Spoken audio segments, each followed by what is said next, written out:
Hello दोस्तों, मैं प्रदीप आपके अपने यूट्यूब चैनल झारखंड कॉम्पिटिटर में आपका स्वागत करता हूं। जैसा कि आपको पता है, विधानसभा चुनाव 2022 में 5 राज्यों के चुनाव होने वाले थे और 5 राज्यों के चुनाव के जो रिजल्ट हैं वो रात को डिक्लेयर कर दिए गए हैं। तो मैं बताऊंगा कि कौन कौन से पार्टियां कितनी सीटें लाकर और अपने राज्य में किसकी सरकार बनेगी, इसके बारे में फुल डिटेल आपको बताऊंगा। कहीं ना कहीं इससे संबंधित क्वेश्चन आपको पूछे ही जाते हैं। तो चलिए बिना लेट किए हुए स्टार्ट करते हैं। चलिए देखता हूँ। पहला आपको देखा जाए तो उत्तर प्रदेश है। पहला राज्य हम लिए हैं उत्तर प्रदेश को। उत्तर प्रदेश में टोटल विधानसभा की 403 सीटें हैं। टोटल कितनी सीटें हैं? 403 सीटें हैं। और यहाँ सरकार बनाने के लिए 202 सीटों की आवश्यकता है, जिसमें से बीजेपी सबसे बड़ी पार्टी के रूप में उभर कर आई है। उन्होंने 255 सीटें लाकर और अपने सरकार बनाने के लिए अग्रसर है। चलिए देखते हैं दूसरी पार्टी समाजवादी पार्टी मात्र 111 सीटें लेकर आई है। अकाली दल मात्र 12 सीट, राष्ट्रीय लोकदल 8 सीट, निषाद पार्टियां हैं जो 6 सीट लेकर आई है। नेक्स्ट देखता हूँ एसबीएसपी यानी सुहेलदेव भारतीय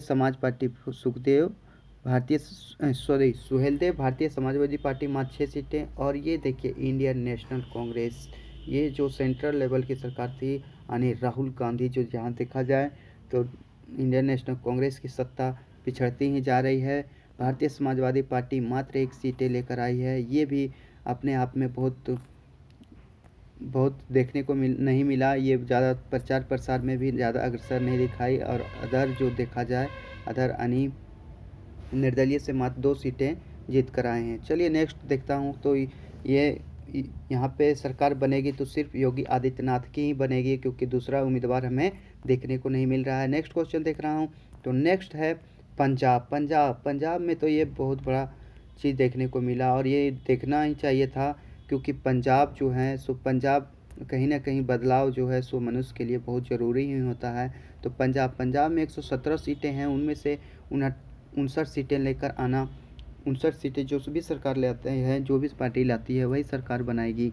तो आम आदमी पार्टी उन्होंने 92 सीटें, ये बहुत बड़ा बदलाव है। 92 सीटें लाकर और ये बहुत बड़ी पार्टी के रूप में, सबसे बड़ी पार्टी के रूप में उभरी हुई है। इंडियन नेशनल कांग्रेस मात्र 18 सीटें ही ले आ पाई। मैं बता दूं कि इंडियन नेशनल कांग्रेस की ही इसके पिछली सरकार थी, चन्नी की सरकार। और ये फिर है शिरोमणि अकाली दल, मात्र 3 सीटों पर ही अपनी जीत दर्ज कर पाई। बीजेपी मात्र 2 सीटें और पीएलसी 0, एलआईपी 0 और अदर जो हैं, मतलब क्या बोला जाए, इसमें अदर पार्टी मात्र 2 ही सीटें ले आ पाई। तो कहीं ना कहीं आपकी सरकार बनेगी। और मैं बता दूं कि आपके सीएम के उम्मीदवार के रूप में अरविंद केजरीवाल जब वहाँ गए थे तो उन्होंने वोटिंग करवाया था और वोटिंग में ये भी बोला था कि आप किसे सीएम बनाना चाहते हैं। तो भगवंत मान जो एक करके हैं, ये सीएम पद के लिए इसको सबसे ज़्यादा वोटें मिली थी। करीब बोला जाता है कि 25 लाख वोटें करवाई गई थी, केवल फ़ोन कॉल के द्वारा बात करके 25 लाख वोटें करवाई गई थी। तो कहीं ना कहीं भगवंत मान की ही सरकार बनेगी और ये नेक्स्ट सीएम देखने को आपको मिलेंगे। चलिए नेक्स्ट देखता हूँ। नेक्स्ट ये है, तो नेक्स्ट है मणिपुर राज्य में कहीं ना कहीं देखा जाए तो बीजेपी की सरकार लीड पर आई और उन्होंने 11 सीटें एक्स्ट्रा, पिछले चुनाव के अपेक्षा इस चुनाव में 11 सीटें की बढ़ोतरी हुई। मैं बता दूं कि मणिपुर में 60 सीटें हैं। 60 सीटों में 31 सीटें जो भी पार्टी ले आती है वही सरकार बनाने को काबिल होगी। तो बीजेपी सबसे बड़ी पार्टी के रूप में उभर कर आई है। तो बीजेपी 32 सीटें, एनपीईपी ना जो है मात्र 7 सीटें लेकर आई है। और देखा जाए तो एनपीएफ नागा पीपुल्स फ्रंट जो है मात्र 5 सीटों पर ही अपनी 5 सीटें लेकर आए हैं। इंडियन नेशनल कांग्रेस की यहाँ भी 5 सीटें लेकर आई। कुल मिलाकर जहाँ देखा जाए तो नेशनल कांग्रेस यानी कांग्रेस पार्टी की सरकार लगभग जाने पर है, मतलब बहुत कम ही सीटें लाता ही है।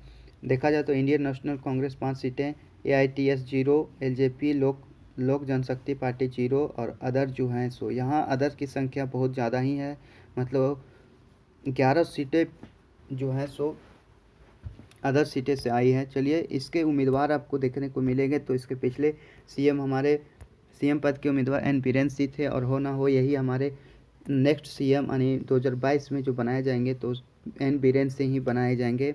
नेक्स्ट देखता हूँ तो नेक्स्ट राज्य हमारा आता है गोवा। गोवा में कुल 40 सीटें हैं। गोवा में कुल विधानसभा की 40 सीटें हैं, जिसमें से 21 जो जिस भी सरकार की सीट रहेगी 21 जिस भी पार्टी की सरकार मतलब जो भी पार्टी 21 सीटें ले आती है वही सरकार बनाने के लायक होगी। तो यहाँ देखा जाए तो बीजेपी जो है सो 20 सीटें लाकर अपनी उम्मीदवारी घोषित की गई और यह सात नए पद उसके जुड़े हैं, मतलब नए विधायक आए हैं। इंडियन नेशनल कांग्रेस 11, आम आदमी पार्टी 2 सीटें लेकर आई और महाराष्ट्रवादी गोमंतक जो है सो मात्र 2 सीटें लेकर आई और जीएफपी यानी गोवा फॉरवर्ड पार्टी यह भी 1 सीटें लेकर आई। और नेक्स्ट देखता हूँ AITS 0 और NCP नेशनल कांग्रेस पार्टी 0 और अदर में देखा जाए तो 4 सीटें ये लेकर आई है। तो यहाँ देखा जाए तो बीजेपी की सरकार बनेगी और यह इसके जो सीएम पद के उम्मीदवार होंगे वह प्रमोद सावंत होंगे। चलिए नेक्स्ट देखता हूँ उत्तराखंड में 70 सीटों पर चुनाव होने वाले थे और 70 सीटों में जिस भी पार्टी की 36 सीटें आ जाती है तो वह सरकार बनाने के लायक होगी। कहीं ना कहीं बीजेपी यहाँ उभर कर आई है, लेकिन बीजेपी को सोचना चाहिए क्योंकि वह पिछले चुनाव के अपेक्षा 10 सीटें कम लेकर आई हैं। तो हो ना हो ये बीजेपी के लिए भी अच्छा नहीं है, लेकिन हो ना हो इसी की सरकार बनेगी। बीजेपी 47 सीटें लेकर अपनी उम्मीदवारी घोषित किया है। इंडियन नेशनल कांग्रेस 19 सीटें, आम आदमी पार्टी यहाँ अपनी खाता भी नहीं खोल पाए, अदर पार्टी 4 सीटें और हो ना हो कि नेक्स्ट सीएम आपको पुष्कर धामी जी ही देखने को मिलेंगे। बता दूं पुष्कर धामी जी इसके पीछे में भी सीएम रह चुके हैं और ये हो ना हो यही बनेंगे। तो आपको नए सीएम देखने को मिलेंगे। यदि सीएम बन जाते हैं और कोई नेक्स्ट बदलाव होता है तो मैं आपको इसी चैनल पर आपको मैं बताऊंगा। चलिए नेक्स्ट देखता हूं तो ये 5 सीएम आपको देखने को मिलेंगे। यूपी से योगी आदित्यनाथ, भगवंत मान, ये पंजाब से आपको ये फिक्स आपको आधी कर लेना चाहिए क्योंकि इसके लिए अरविंद केजरीवाल ने 25 लाख लोगों से बात करके उन्होंने पूछा था कि आप सीएम पद के उम्मीदवार के रूप में किसे चुनना चाहते हैं। दूसरा है एन बीरेन सिंह मणिपुर के और प्रमोद सावंत गोवा के और पुष्कर धामी जो हैं सो उत्तराखंड के सीएम बनेंगे। तो कहीं ना कहीं ये जो बीजेपी की पार्टी है वो फिर से सत्ता में कहीं ना कहीं देखने को मिल रही है। तो आपको ये वीडियो बहुत ही अच्छा लगा, हमें उम्मीद है यही एग्ज़ाम में पूछे जाएंगे। तो मेरे वीडियो पर लाइक, शेयर और सब्सक्राइब करना ना भूलें। Thank you.